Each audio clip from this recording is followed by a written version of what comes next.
قائد المنتخب الأرجنتيني ليونيل ميسي بيفاجئ المغرب بعد تتويج الأرجنتين بكأس العالم وبيصفع المنتخب الفرنسي. السلام عليكم، يا أهلا وسهلا بحضراتكم. بعد ما نوحد الله ونصلي على النبي عليه الصلاة والسلام، خلونا نتابع مع بعض سريعا المقطع اللي هنشوفه ده.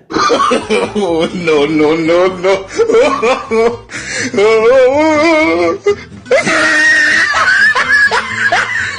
هنا إيفانتينو رئيس الفيفا كان بيحاول يقدم الرئيس الفرنسي ماكرون على أمير قطر وأخوه، ولكن زي ما شفنا كده أمير قطر وأخوه رفض. ولو حضرتك ما أخدتش بالك فركز وشوف المقطع مرة تانية. نو نو نو نو.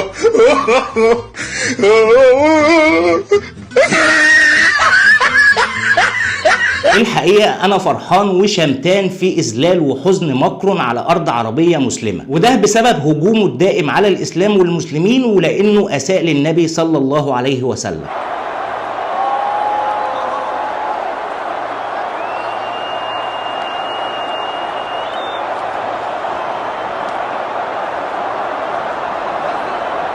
لكن قبل ما نكمل انا شفت مقطع زعلني جدا فحبيت اعرضه على حضراتكم عشان اخد رايكم. نتابع ونرجع.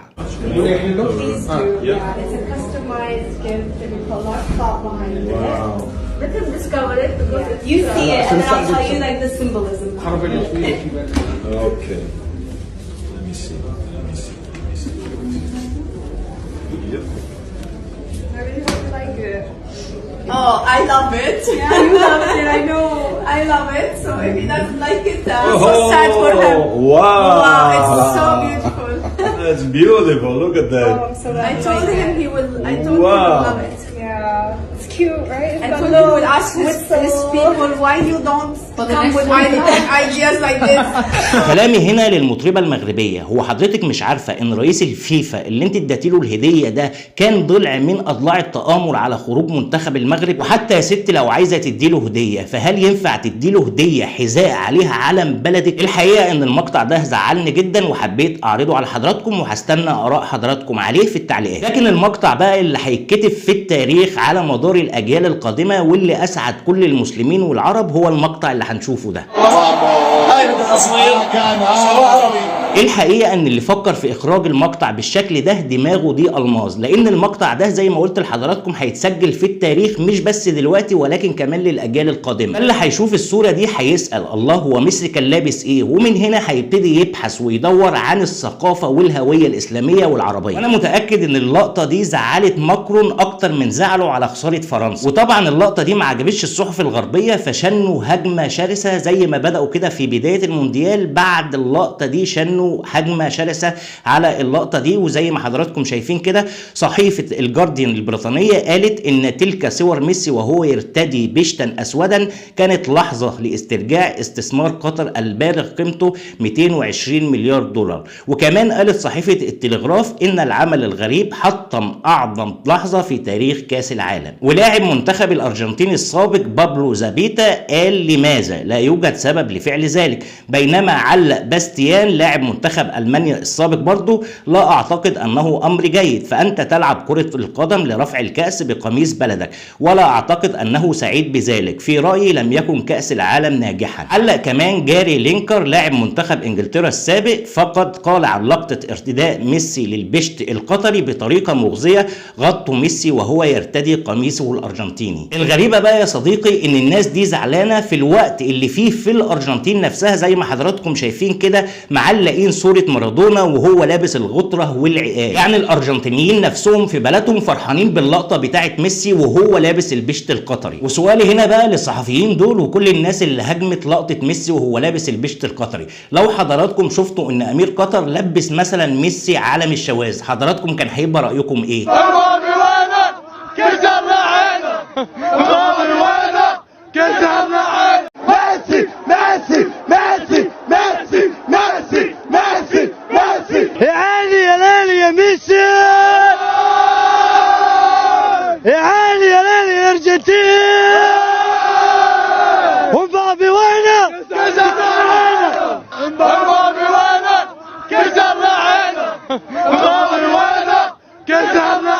زي ما قلت لحضراتكم ان لقطة ميسي وهو لابس الزي القطري اللبس العربي ده هيفضل مخلدة في التاريخ، لان دي اول مرة ميسي يفوز بكاس العالم وفي تاريخه يعني، فاللقطة دي هتبقى مخلدة في التاريخ وفي الالبومات، والاجيال حتى القادمة او دلوقتي او الاجيال القادمة زي ما قلت لحضراتكم هتسأل الله هو ميسي كان لابس ايه، فمن هنا هيبتدوا يعرفوا او يسألوا او يقروا عن هويتنا الثقافية الاسلامية والعربية.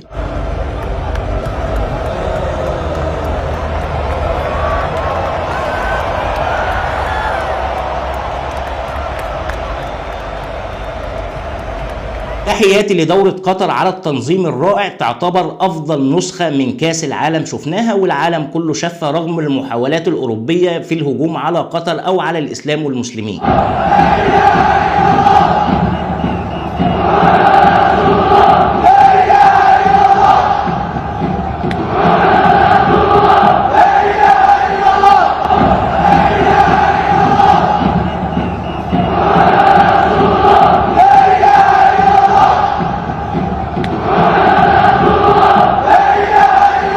وتحياتي كمان لأسود الأطلس المنتخب المغربي، كنتم على قد المسؤولية، شرفتونا ورفعتوا راسنا، وإن شاء الله بالتوفيق في المناسبات والمرات القادمة.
بس يا صديقي لحد هنا وصلنا لنهاية الحلقة، وبشكرك كتير لو وصلت معايا للثانية دي من الفيديو، وفضلا وليس امر ما تبخلش علينا بلايك منك للحلقة دي علشان كلامنا يوصل للناس كلها، وفضلا يا ريت كمان تنشرها على كل حساباتك على السوشيال ميديا، وفي النهاية يشرفني آرائكم في التعليقات، ولو بتشوفوني لأول مرة فأنا أخوكم مدحت رمضان، شرفوني واشتركوا في القناة وشرفونا بالانضمام لأسرة القناة. أشوفكم إن شاء الله في حلقة جديدة قادمة، ولحد الوقت ده بسيبكم في رعاية الله وأمنه وحفظه. كان معاكم أخوكم مدحت رمضان، والسلام عليكم ورحمة الله وبركاته.